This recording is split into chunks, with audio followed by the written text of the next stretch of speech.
together. This is great. So I am going to call to order the Nashville MTA Board, and with that, I will do a roll call. Jessica Dobbin. Present. Ron Thompson. Present. And Gail Carr-Williams present. So we do have a quorum. Is that correct, Ms. Bill? Thank you. Next on the agenda is the approval of the July 25th, 2024 MTA Board minutes. If I could have a motion for approval. Motion to approve. Second. Any discussion, additions, or deletions to those minutes?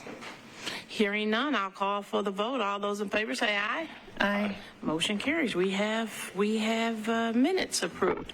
Next on our agenda are public comments, and the first one I have is this Tracy Ward or Tony? Pardon? No. Okay, but you filled out one of these.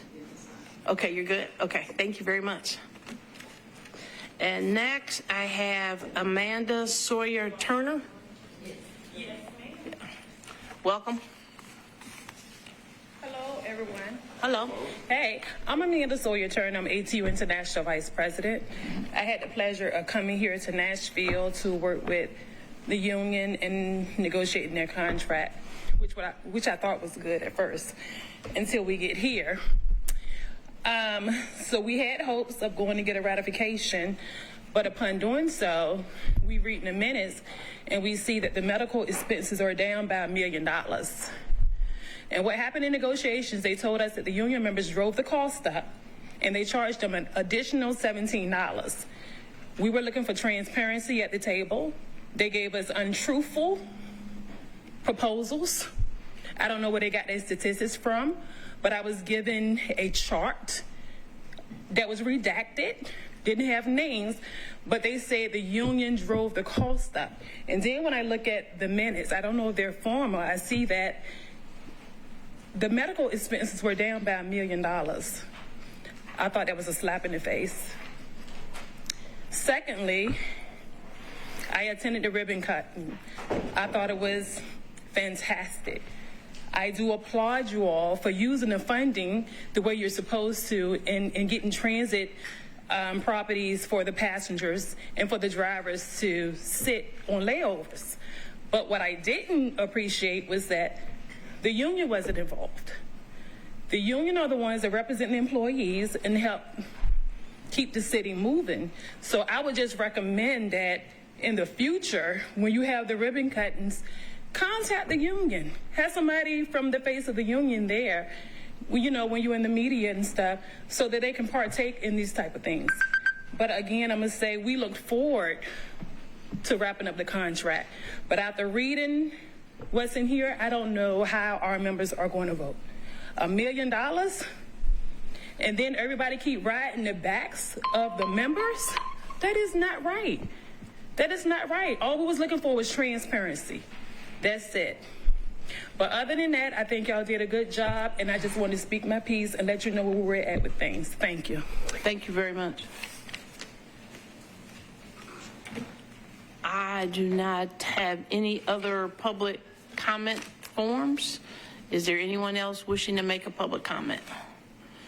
Anyone else wishing to make a public comment? Hearing and seeing no requests, that closes the public comment section of our agenda. Thank you very much. So we have some information only items. Would any of our board members like to have any of those items pulled to have a conversation about? Hearing none, I will move on to consent agenda items. We have no consent agenda items today, so we have nothing on that portion of the agenda. Next, Operations and Finance Committee. Ms. Dobbin, I'll turn this over to you. Thank you, Madam Chair. It's so nice to be back in the game, Coach. The last two meetings, there have been no items for this committee, so I am so happy to be part of this momentous day, starting with the ribbon cutting at the Dr. Ernest Rhett Patton Jr. North Nashville Transit Center. Well done to Steve and staff for that. But right now, I'm real excited to hear from our new Deputy CEO of Finance and Administration, Amanda Vandergrift, and she's going to walk us through the monthly financial report. I see some changes have taken place. There's some colorful charts, and it piqued my interest and gave me questions. So let's hear it. Awesome. Thank you, Jessica. And good afternoon, everyone. Good afternoon and welcome. Thank you. So I'm your new Deputy CEO of Finance and Administration, Amanda Vandergrift. If I haven't met you, I'm looking forward to meeting you a bit more. And this is my 5th week on the job, 24 days in, and I will say today really has been the best so far. I mean, come on, can't beat that. And ending it with you guys here today in my first MTA board meeting. So I come from Nashville, previously serving most of my career on the private side, and bring a lot of experience working with many of your peers, advancing transit, navigating financial issues, peers in San Antonio, in California, in New York, in Charlotte, in Atlanta, and I'm hoping to bring a lot of that to you guys and to help build upon what has been just a phenomenal foundation of great work here in Nashville, which I've actually had a chance to be a part of as a consultant with the Choose How You Move program, where I worked with a lot of your great staff to develop the financial plan for that program. So I started a few weeks ago, and it was really perfect timing to take a look at your 2024 budget, which we had just closed the books on 2024, and go line item by line item and look at what was different from what was budgeted to what we ended our preliminary numbers with. So that was the first item I dug into, and the first thing I wanted to do, Jessica, was develop some colorful charts for us to help us maybe provide that ability to have a more collaborative discussion on some of the financial trends we might be seeing month to month and year to year, and hopefully be able to adjust to those as we're seeing them. And so hopefully this is a good starting point. I will say it's a starting point, and I'd like to update it and make changes as I hear comments from you guys and from our staff to make this the most collaborative as possible. So another thing you'll see that's a little different from our typical income statement, which is in the back still, is we wrapped up those traditional line items into several different business categories. So it might be a little different than what you're used to looking at. But it's hopefully helpful for us to wrap it all up into something we can talk more about in terms of trends. I'll talk about those in a moment. At a high level, we ended the year with a slight positive net ending balance, which is good news. And with revenues coming in slightly lower than what we budgeted and expenses coming in slightly lower than what we budgeted. So a few of the key differences I'll step through here. Passenger revenues, I think this board has heard many times that with the successful launch of the Quick Ticket program, you also had a fare capping policy in there, which nationally is a really great tool to address equity, but it does have a negative impact on fare revenue. So we are seeing that now in the numbers when you look at budgeted compared to actuals. On the other side, we had operating revenues much higher than what we had anticipated, almost 5% more, and that's primarily because of the growth we're seeing at the Elizabeth Duff Transit Center parking revenues. And the rest of the items that I'll mention are all operating cost differences, and a lot of those are driven by global issues that we're dealing with and most other industries are also dealing with in terms of labor shortages. So with labor shortages and our inability to fill positions, we are seeing that impact several different line items: fixed route bus operations, paratransit operations, asset maintenance. So you'll hear me say it a couple of times. It's all driven by the same global issue, and it has different impacts depending on the line item. So for fixed route bus operations, we had many openings still not filled in 2024. With those openings not filled, we budgeted for a total of 859 employees in total for MTA, but we only had at the beginning of June 789 employees, and with that we had to have more overtime than we had budgeted. So you'll see that play out in several of the different line items. Paratransit, same issue that we were dealing with. In Paratransit's case, we were able to utilize our third-party paratransit providers more than we had budgeted. And it'll be really important going forward on the paratransit line item to make sure that we're expanding that pool so we can leverage that third-party option as the global labor shortage continues to continue into the future.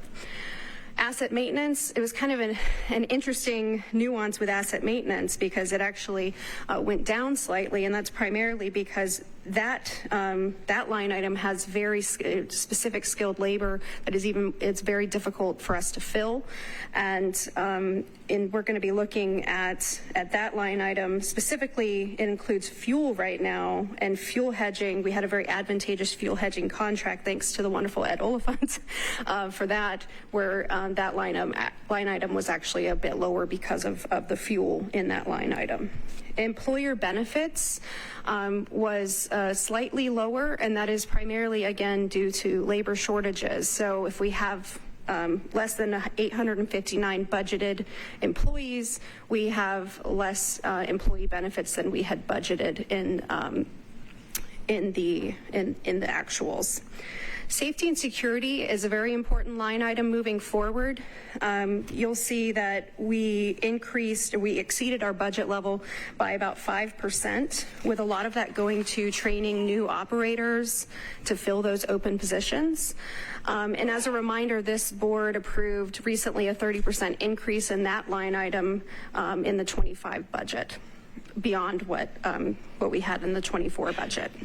And finally, the administration category, that we're going to be modifying already. Got some feedback on that, where we're going to be splicing out some of the things that are currently in administration into safety and security because they're more aligned with safety and security.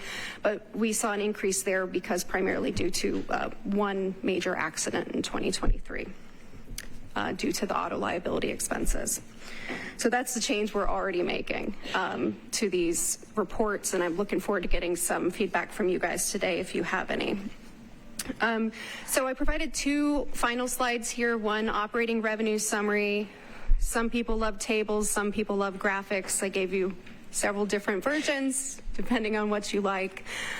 So on the revenue side, some interesting things that I think this board obviously knows. 62% of your operating revenue comes from local funding. That's pretty common nationally.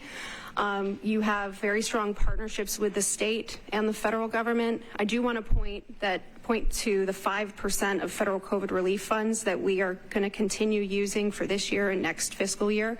After that, those we expect to be fully expended. Something we'll be keeping an eye on in the next 2 fiscal years. Another piece I wanted to mention as a key metric used nationally for the health of an agency is your fare box recovery. You are almost at pre-COVID levels, which is really a strong indicator of what WeGo's been doing at 8%. And so those are the key trends on the operating side. We have a very similar breakdown here of those operating expenditure business areas that I mentioned earlier. I stepped through some of them, but if you are really into numbers, you can look more into this later. I'm happy to answer any questions as well on each of these line items. So this is a first cut at a new way to look at our financial information. I'm looking forward to getting your feedback, collaborating with you. And I'll say, as someone who until recently was working as a transit funding expert, I'm really thrilled to be taking the mantle from the wonderful Ed Oliphant and all his dedicated staff who have really made this such a strong foundation for us to build from. I'm truly looking forward to working with you all. Thank you. Thank you, Ms. Vandegrift. What a lovely presentation. I, for one, I'm a visual person, and so I really enjoy seeing the pie charts. Can we ask you some questions? Okay. You want to hang with us for a few more minutes? Sure. Thanks. So you kind of said that a couple of things. So local funds and the passenger revenues are pretty healthy and industry standard. What can you tell us about the operating expenses? I see the asset maintenance and employee benefits, but the safety and security is a slim 5%. And I'm just curious what industry standard is for those breakdowns. That is a really good question that I wouldn't have off the top of my head here, but I can look at peers and see, how we fare compared to peers in safety and security. Steve, did you have a follow-up on that? No. Okay, great. I would appreciate that very much. Thank you. So this is a board discussion item. We are not voting on anything. So does the committee have any questions for Ms. Vandergrift? I like the way that you've arranged it, and I'm going to promise to digest it some more and give you some feedback. But I do I'm a little bit like Jessica. I'm pretty visual too, so. Awesome. And it might look a little different next time because I'm going to keep refining it as well. So awesome. That's fine. We'll keep giving you feedback. We'll hone it. Aron? I don't have any direct questions, but I do appreciate the thoroughness in which you provided us and showed us at least the breakdowns based on the bucket. So I appreciate that a lot. And to Gail's point, I'm going to digest it a little bit more too. So I'll have better questions for you next time. But perfect. I think what Jessica asked, I think is very valid in understanding where we are across the board and industry standard. I think is pretty good to get a better understanding, especially moving into next season and what we'll have. Yeah. Thank you. Yes, thank you, Aron. I think that's a great point. Like, this is a wrap up of the most recent fiscal year. So from now on, we'll be looking at kind of actuals year to dates as we move along through the year. So this is what an exciting change. Thank you. Thank you. Okay, up next, we have another really great presentation. It's our quarterly performance report. Ms. Freudberg could not be here with us today, but the Scheduling Service Planning Supervisor, Ms. Chelsea Arvin, is here to walk us through it and review our quarterly performance report. All right, take us through it. Hi, everyone. Good afternoon. Today I'll be reviewing the quarterly performance report for April through June 2024. Once again, this was our highest ridership quarter that we've seen since the start of the pandemic. Ridership this quarter has increased about 4% and from last quarter, and we're still seeing that growth continue. Also, ridership is slightly above pre-pandemic ridership levels for the first time at 101%.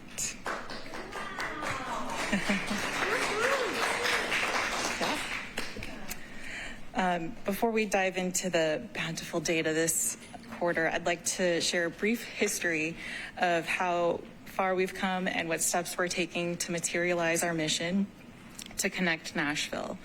About 5 years ago, we started our Better Bus plan to build robust frequency and extend span. At this time, we recognized the need to provide connections beyond downtown and created a plan to move away from the hub and spoke transit model and move towards carefully calibrating multiple transit centers to provide quality connections to different areas of the city. And it's my privilege to present how our riders responded with the most recent development of the new Dr. Ernest Rip Patton Jr. North Nashville Transit Center. And the following observations allow us to learn, improve, and evolve our methods for upcoming projects. This is the first quarter where we can observe ridership patterns in response to the major service changes since opening the North Nashville Transit Center that began March 31st, 2024. On the 8 routes that had major changes this spring, we saw a ridership increase of about 36% compared to last year. And this indicates a positive initial response to the changes overall. 5 of the 7 existing routes are showing increases in ridership from 50% to 100, up to 180%, as seen on the 14 Whites Creek, 41 Golden Valley, 42 St. Cecilia, 75 Midtown, and 77 Thompson Wedgwood. And at the end of March, we added service to routes 14 Whites Creek, 41 Golden Valley, 75 Midtown, and 77 Wedgwood Thompson. And each of these routes had increased ridership than the previous quarter. So with the magnitude of these changes, we saw major shifts in ridership on the affected routes. Some areas are now served by a different route than they were previously, and other areas have new service or improved frequency. So for this reason, it's important to consider ridership on these routes as a system rather than individually, especially when looking at historical comparisons. The service changes went into effect prior to the completion of the North Nashville Transit Center and officially opened on July 21st. Here we can see the ridership at 26th and Clarksville Highway before and after the opening. And even though the center wasn't open and it was very early in terms of people changing their habits, there's a huge immediate increase of those utilizing the transit center. So assuming we see this continue and hopefully increase, it's a good sign that people are already starting to change their habits and not go downtown, and for some trips or taking trips that they didn't take previously. And all this displays how people will benefit from the transit center being there. I want to call your attention to Route 22 Bordeaux. Here you can see the side-by-side comparison of what the route did previously and the routing change as it runs currently. And as you can see, we truncated Route 22 while maintaining service in the area through 14 Whites Creek and 71 Trinity. By terminating the 22 at the transit center, it allowed us to provide high quality frequency with the goal for this route to serve the primary connection from Central to the North Nashville area. You may notice a slight 2% decrease in ridership for Route 22 and an 84% increase for Route 14 Whites Creek. And this illustrates how ridership was allocated to adjacent routes. Since the 22 Bordeaux frequency improvements, we are seeing increased ridership on weekdays and Saturdays in the evening and throughout the day on Sunday. While we did see immediate changes of how customers are using the system, we also expect to see usage patterns and ridership evolve for the next couple years. Another illustration of where we've seen successful increased ridership and a decreased shift in another route is with Route 9 Metro Center and 42 St. Cecilia. Here we see the previous quarter's cumulative ridership overlaid with the current routing change that went into effect March 31st. The heat map is scaled at 15 units and shows where the ridership was in the previous quarter. Route 9 had a marginal ridership change where the Route 42 St. Cecilia increased by over 50%. And this is after reducing the route's southern portion and undergoing frequency improvements.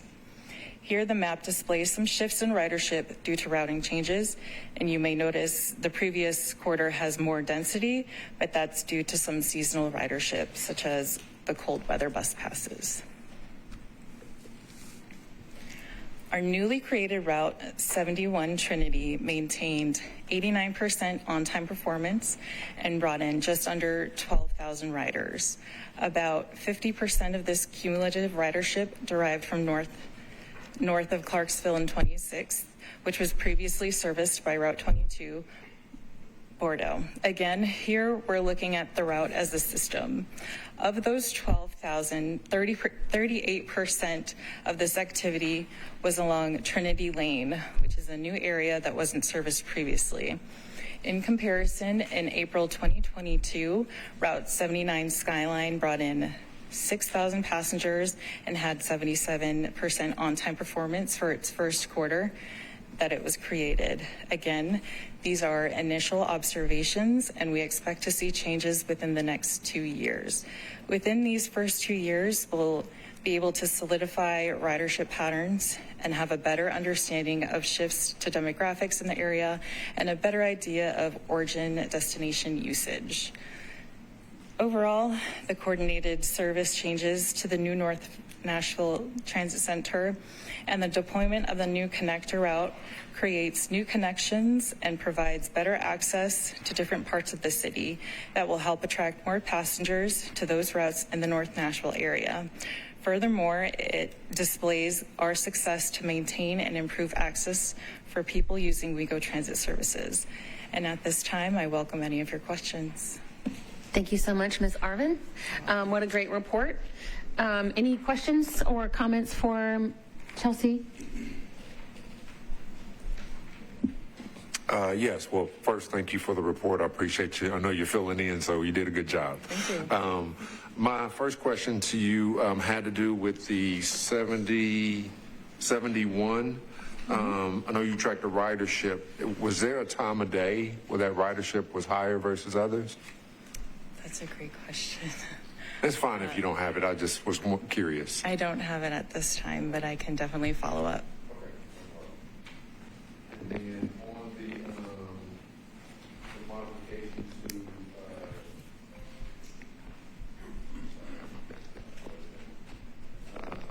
the 9, modification to 9. Mm-hmm. Are any of the previous riders impacted by it not coming all the way around the There's about a 1/10 of a mile difference to the next closest stop for any riders that were impacted. We have heard some people talking about the Route 9 and what they previously serviced, since I think some workers are coming out of working from home and going more in the office. But we're working with our planning team to resolve. Does that show up on one of your heat maps, Chelsea? Yeah, Aaron, on this map, you can kind of see the by the level of ridership, particularly on that one on the left, some of the areas that aren't covered by the routing. We have relatively low levels of ridership, but there certainly were some folks who have to move to a different stop. My only other question, because I know there's some work going around the practice facility there, St. Thomas, so I know that also, is affecting. I know it's not very long, but be interested to see next time.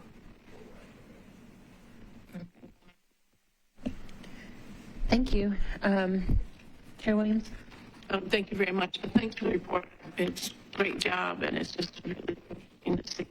I think it's right? 2,000. So it's see. Wait for the next review. So Right. Thank you all. Thank you. And also that the transit center is open and fully open, and yes, round of applause for that. Can you, I'm sorry, can you go back a few more slides? Because one of the earlier slides really, go back. There's a map, the first map that you had. Yes, that one. This shows that transit center has reach, how far the reach is and the impact that this transit center has in Nashville, in the county. And I was blown away by that map. So I really appreciate you showing us that. And then I just want to reiterate that the crosstown route, the 71, these crosstown routes and these transit centers that service these new crosstown routes, these are grown directly from our strategic plan from In Motion. And it is so wonderful to see them implemented and active and doing well. You said that 71 had 12,000 riders. In its first kind of quarter report. I think that is just phenomenal, and way to go, team. Everyone involved, from maintenance to bus operators and staff, that keeps it going. So thank you so much. Chelsea, before you leave, can you go back to the first chart that showed the quarterly change by route? Okay. Yeah, that one.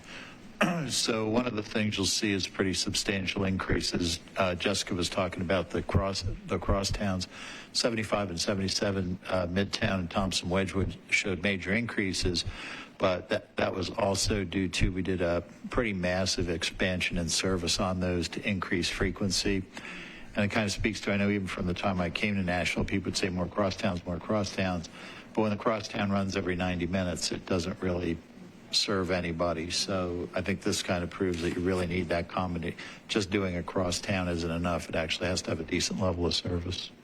I appreciate that comment, Steve. You're right. The routes that had the best frequency showed them the fastest rebound and the best ridership post-pandemic. And I think, again, that goes to illustrate how important the service is. Thank you. Thanks. Thank you. We are having a very exciting Operations and Finance Committee today. Sometimes when you have to sit for a couple of weeks, it makes it more robust when you come back. It does. And we're going to go, our last presentation is by Carl Rokos, Director of Maintenance, and he's going to talk to us about vehicle maintenance audit for 2023. Take it away, Carl. Madam Chair, members of the board, good seeing you.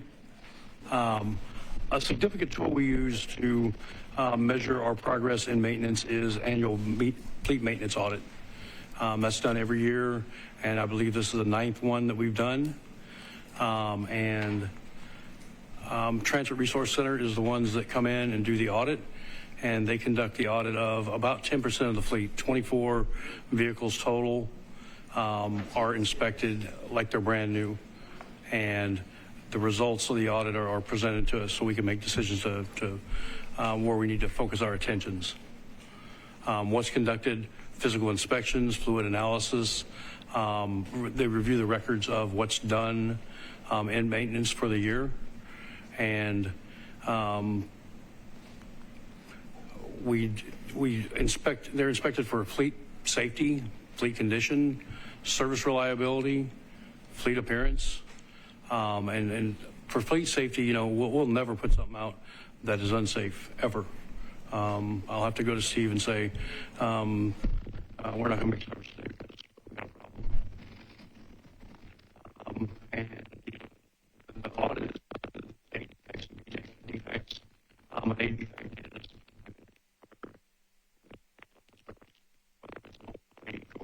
a bad weather, something of that nature.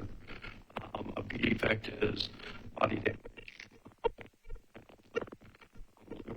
Or, you know, that sort of thing, minor oil leaks. And the trends in defects per bus, they went up quite a bit this year. And that was directly attributed to the age of the cutaway fleet. The cutaway fleet's, I believe, 11 years old. And we're addressing that through replacement because we couldn't get cutaways for several years, you know, because of the supply chain shortages. And then this chart here shows the trends in defects by bus. And that's where the bus defects went down, but the cutaway defects went up. And that's directly, again, attributed to the age of the fleet. This is the third audit where A defects were under 1, just barely under 1, but we want to keep it under 1. Well, we'd like to keep it at 0, but that's a hard task to do. Service reliability history, that's the percent of total trips lost for fleet issues, and it takes the number of total trips missed from the schedule due to a result of fleet issues. For instance, the measure of 0.1 would be 1 trip out of 1,000 scheduled that was lost due to fleet issues. And, you know, and looking at this, we seen a spike, and that was we were waiting for new buses to be delivered, and you know, we have reliability.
time to repair a vehicle.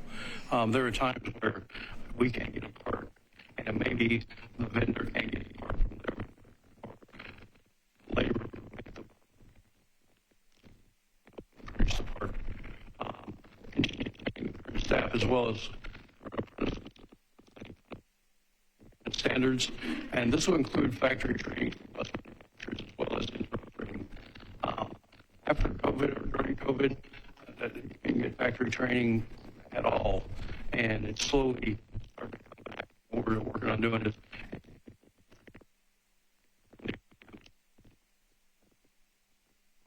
tips, tricks, and that sort of thing.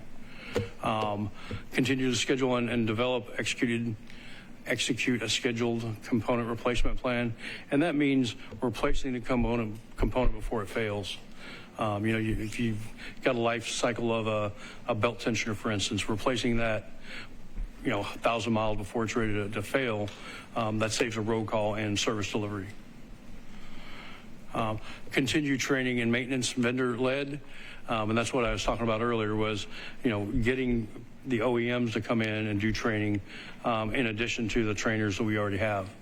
And that's where we had a skills gap review done, and we're still waiting for the results of that, but where we need to focus our energies and the training that is needed. And we're preparing for the asset management system upgrade. We've got a bid that's been out for an asset management system. Select another. That'll plus, our ability to service our vehicles, mechanic productivity, and generate other reports. And in addition, maintaining our inventory much better.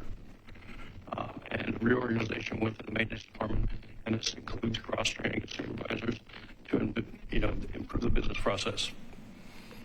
And that's what I've got. And if I have any questions, I'd be more than happy to answer. Thank you, Carl. I appreciate that. I'm so glad that you mentioned the asset management program because I had that question. I was like, how is this tracked? Is it electronically tracked? Are there electronic management records? But you addressed that. Yeah, and it's tracked right now, but we want to enhance that Right. Quite a bit. Yeah, I can see where having more parts in stock here would be help you be more efficient, right? In maintenance, that's wonderful. Yes, nothing more frustrating when a guy needs a part and you can't get it. It's a $2 part that takes 10 weeks to get. Yeah. Do we print our parts? Do we have a printer, like a 3D printer that prints anything? No. That's a good idea.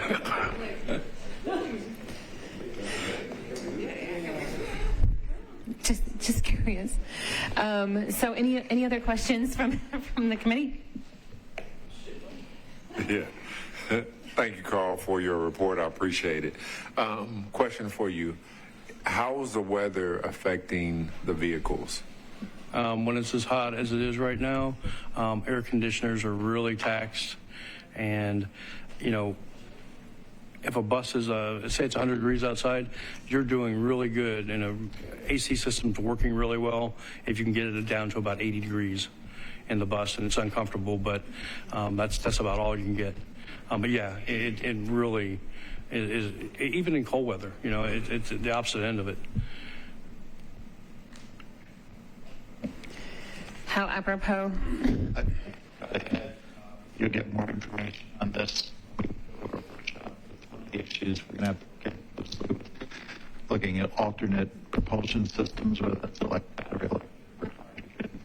There's a lot of changing demand profiles that drives your power demand. We're seeing what it can be.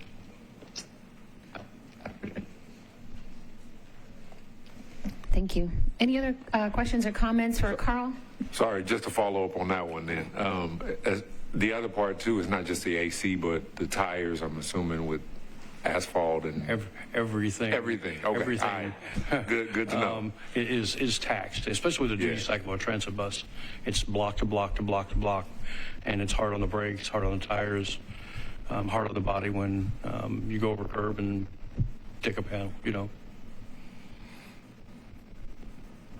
Great question. Just one question. I noticed in your report you talked about the increase in your staff. So what are you doing so uniquely other than the program you talked about with it's not the internships, but the other one, the apprentice. But I'll what be other honest, things are you doing to really? I think that Yellow Freight really helped us when they closed because we got a lot of Yellow Freight mechanics. Now, keep in mind, we got mechanics from Yellow Freight, but they didn't know transit buses, so there's a learning curve there. But we're getting over that hump, and I think that we probably, the biggest key indicator I could come up with would be we changed the ad we have on our website. We changed it from maintenance tech, and you wouldn't believe how many building mechanics applied. And we just changed that to mechanic, and it helped weed out technicians for buildings to get diesel mechanics. Well, congratulations on your increase. Yeah. Yes, thank you. And I appreciate you keeping an eye on the future, what we need to continue building our transit system and making it better. That was also a discussion item, so there was nothing to vote on. We just had a lot of interesting stuff to talk about.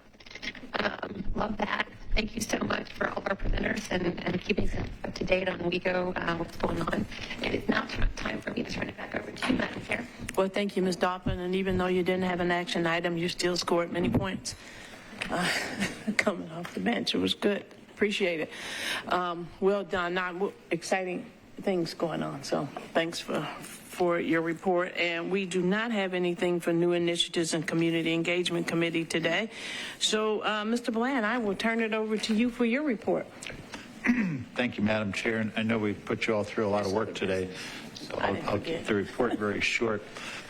You all had the chance to hear from Amanda during her report on the finances. She was one of three, at least three, maybe more that I don't even know about, key staff additions over this past month or two. Also, I want to introduce Debbie Frank, who I think many of you know, who's our new Deputy CEO for Growth and Development. I think it's a pretty sure bet you'll be hearing from her in future meetings on a variety of projects. Debbie comes to us from the transit agency in Atlanta, where she ran their joint development program. But I think she knows more people in Nashville than I do, because she's a longtime Nashvilleian, previously worked in real estate development, worked for Metropolitan. So really brings a tremendous skill set and a tremendous set of leadership skills to us. And also, I think I saw him earlier, is our new Director of Human Resources, Mark Fleming. Mark, are you back there somewhere? Stand up. Mark comes to us with a tremendous amount of experience in the HR background to back up folks like Kim and Vince in that realm. So a lot of activity, brings a really great attitude and a lot of experience. You know, the key to success in HR is just, a cool, steady exterior when all the things are flying around in front of you. So we're delighted to continue building out the team. You saw Chelsea, who did a wonderful job on the report, but the big news out of service development this month is Katie and Dan did have their baby last week. Everybody's healthy and doing extremely well. And Hannah Schaefer and her husband also had their baby. So that whole corner of the second floor of Nestor is just one giant nursery at this moment. And so, Aran, as you're asking very detailed questions about route performance and service performance, let's cut Chelsea a break and give her a little time to get some staff back in the building. But we're tremendously delighted that everybody's doing well. And speaking of that group, along with operations and our street supervisor folks, working very closely with the city, particularly NDOT and MNPD and the Tennessee Titans on altering our event day service to Nissan Stadium. We are finally getting dedicated lanes adjacent to the stadium. So we're trying to pivot the conversation. It used to be, if there's a big event at the stadium, do whatever you can to avoid transit because we're not going anywhere near it. to really trying to put a focus on that. And we've had, it's been a great learning experience so far with some of the summer concerts and the preseason games. We're looking to make further enhancements, and now we're back and forth with the Titans on a variety of conversations about various promotional efforts and ways to enhance that effort even further. Because if you've been over there lately, they don't have anywhere near as much parking as they used to have. So that's something that we're mutually interested in gaining.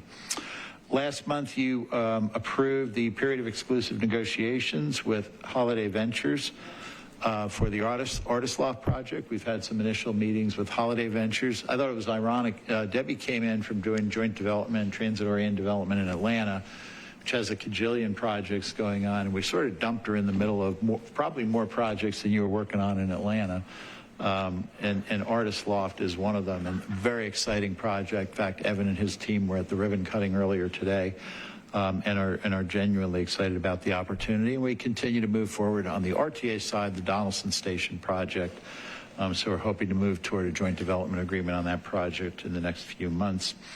I alluded to it earlier during Carl's report. I know that Monica's been polling you for interest and availability for a zero-emission fleet transition workshop. Andy and a lot of our staff have been working with Stantec on putting together information for that workshop, where we'll also invite some outside stakeholders involved in that realm, folks like NES and TVA, Mayor's Office, what have you, to participate that, learn what the implications are.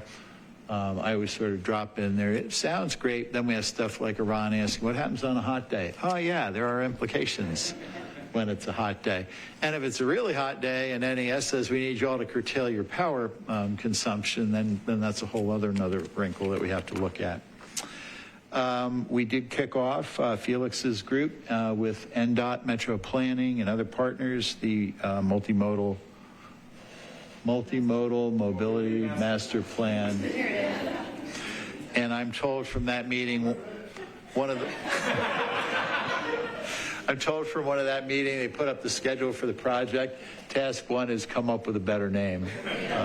So we'll do that.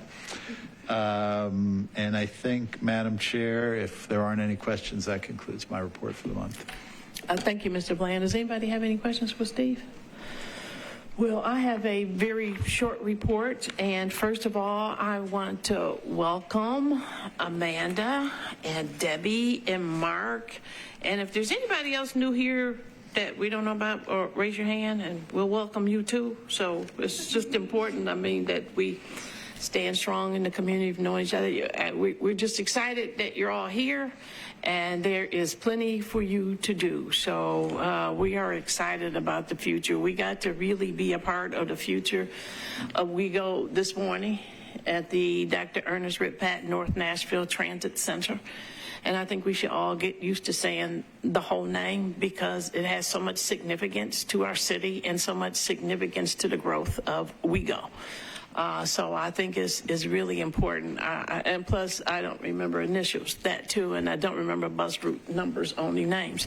But that's my own personal journey. But I do think that it was a wonderful day, and it was great to see so many from the city come out. The community was strong in 100-degree weather. So that says a lot, I think, to me about the work that we're doing. And of course, to have leaders from the FTA, leaders from the state, leaders from the city to embrace this work that we're doing, it too says a lot about the work that we have been doing and the work that we're going to be doing, and the confidence that people have in us to do the work and to do it well. So I thought this morning was incredible.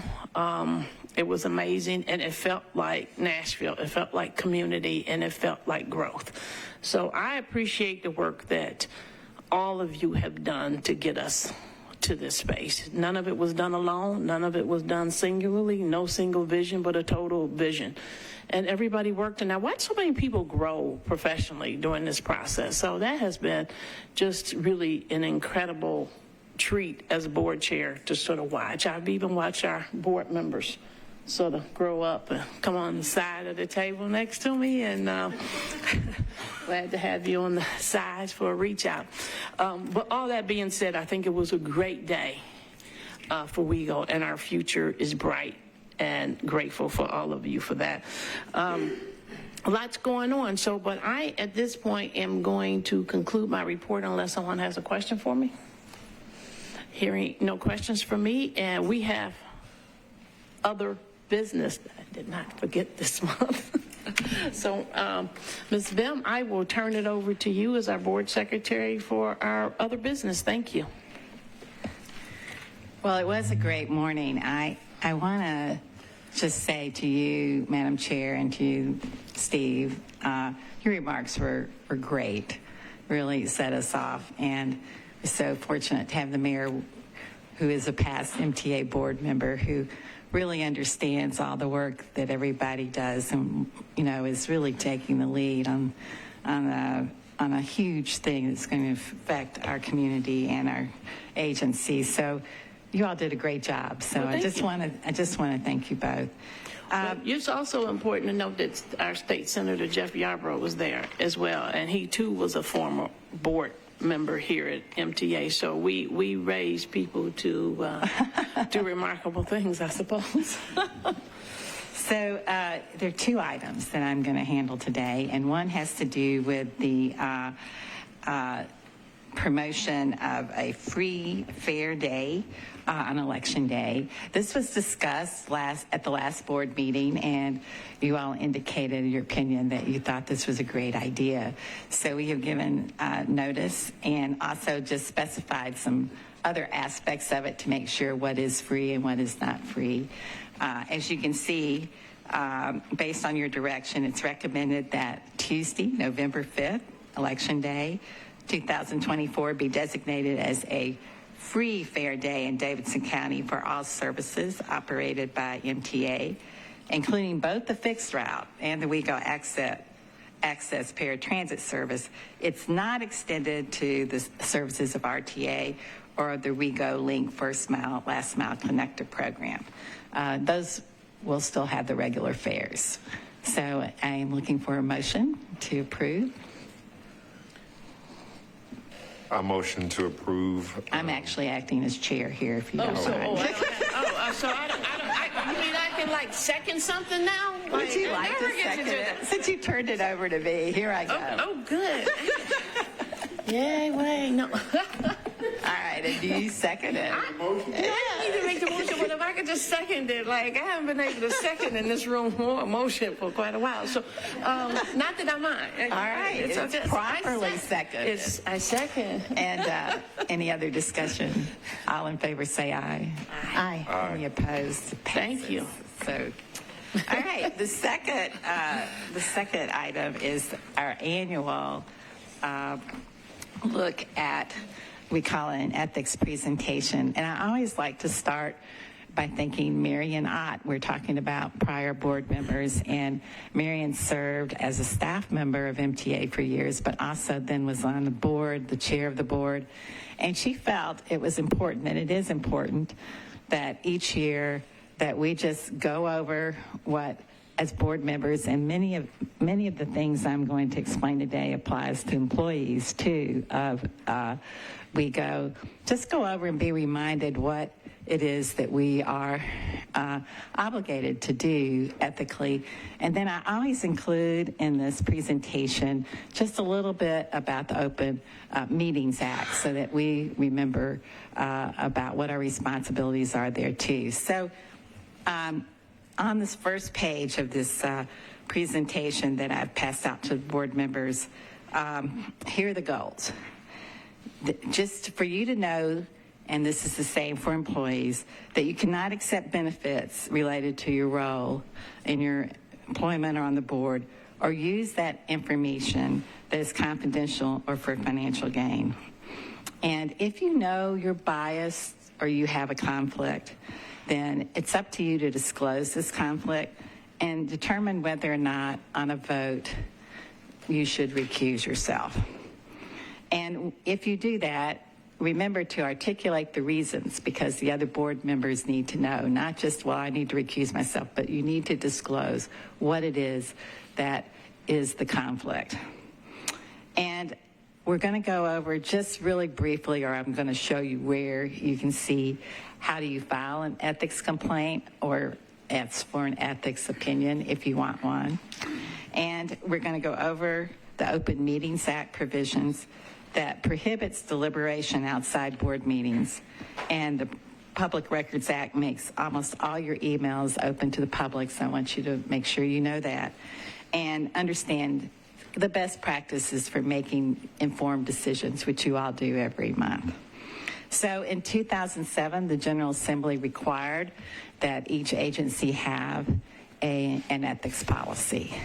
And the ethics policy that is in the board packet is the policy that was adopted by MTA, and it was the model policy that the state said that you could use if you wanted to have a policy. So we retrofit it to MTA. So your ethics policy is the model state policy. Now, again, you cannot accept benefits related to your role on the board or for the use of your information. And so you shall not accept or solicit any benefit that might reasonably tend to influence you to act improperly in the discharge of your official duties. And you can't use MTA property or services for your own personal purposes. And you can't use non-public MTA information for personal gain or for gain of your family member or other employer. There's not much that's non-public at MTAs, but if there is, you cannot use this for your own personal gain. So again, if you do have a conflict, you need to disclose this conflict, and you have a duty of independence. And this means you can't act based on your self-interest or bias on favor against somebody that you know personally, or based on the interests that you or contractors with whom you know personally interact. You must be impartial and act based on the law and the evidence that is presented to you. But if you do have a conflict, you feel like you are biased, I mean, and many of us are on different different matters, then you're biased or prejudiced for or against a party or a member of a group or type of group, or you can't just impartially or fairly weigh the evidence, then you need to recuse yourself. But if you're not going to gain or lose money from the decision, and you can be objective, on a decision, even though you might feel like you have a slight bias, you can participate. But you need to disclose your potential conflict. But if you feel you can still be objective, then go ahead and vote. So if you go now to what goal 4 was, to learn the procedure for filing an ethics complaint, this is the same in your code of ethics that's in your board packet. This outlines what you do to file an ethics complaint. I am your ethics officer for employees and for the board. If you want a verbal or written opinion, you can call me and ask for one. If there is an investigation of a board member, the board will look at this and determine whether or not they think an investigation is warranted. If so, it will be referred to me, the board, or I can also say that someone else, an outside person, can be hired because I might feel like I'm too personally conflicted to look at one of the board members as to whether or not to investigate them. Same thing applies with employees. So the complaint procedure is set out. I think the most important thing to know is that we have one. So if you have an ethical question, you can ask me. And if you are concerned about a conflict of interest or an other ethical matter, then you can file a complaint, and it will be handled and looked at. All right, let's talk about the Open Meetings Act. So the Open Meetings Act prohibits deliberation outside board meetings, and the Public Records Act makes almost all your emails open to the public involving MTA business. So that means your private emails. So it's important to know that that is the case. And I often get the question, what does deliberate mean?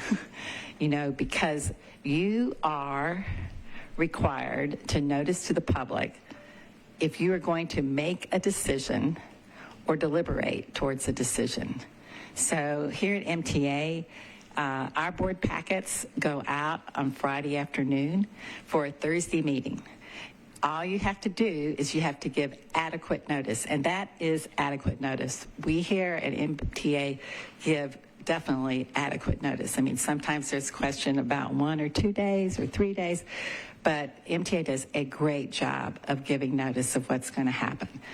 And really, and I'm getting ahead of the presentation, but MTA does a great job of best board practices because these are extensive board packets.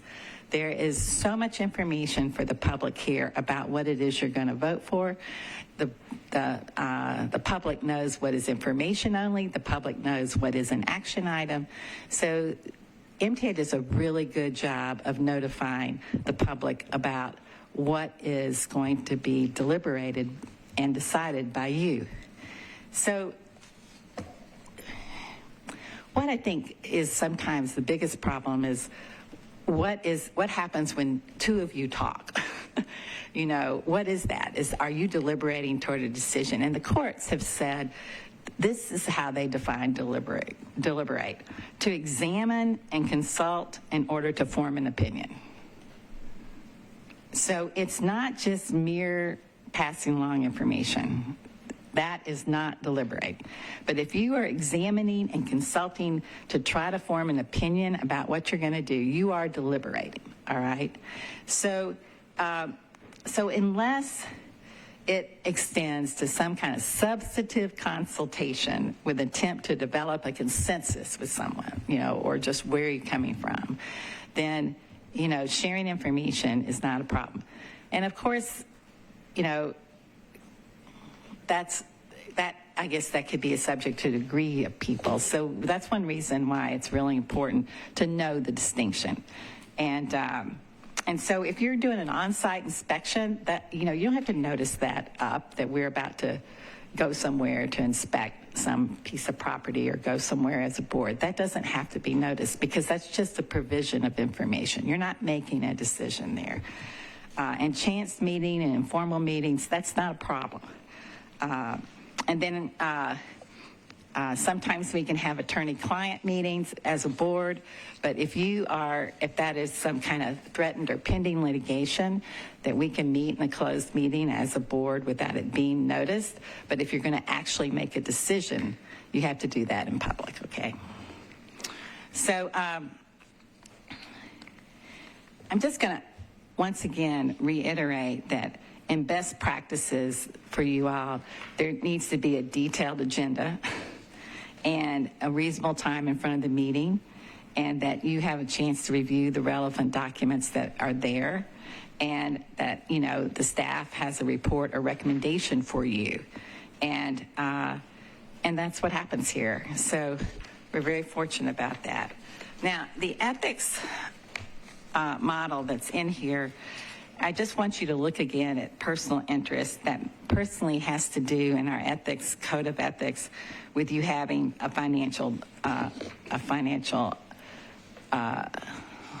some kind of interest, financial interest, really is the definition of personal interest of you or your family. So there's an extensive definition about your family members and who they are here. So it's just not you. Its personal interest also extends to your family members. And we've talked about gratuity and use of information and facility time. And just one other thing, you can't use your position to make private purchases for cash or otherwise in MTA.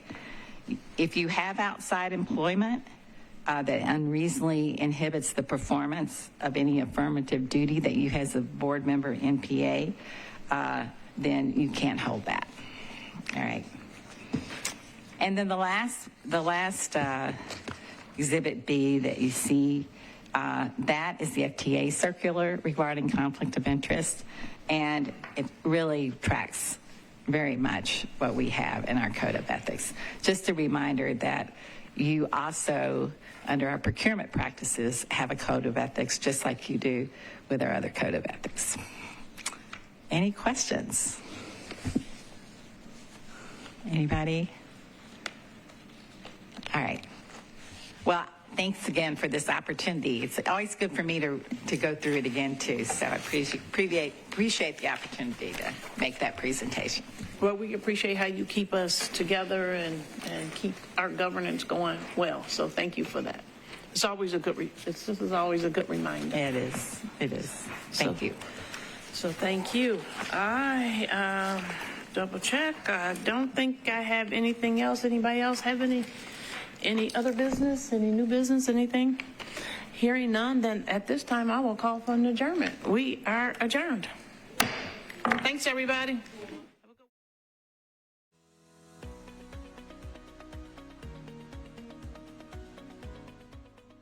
This has been a service of the Metro Nashville Network. If you would like to see this presentation again, or for more information on this and other programs, visit nashville.gov.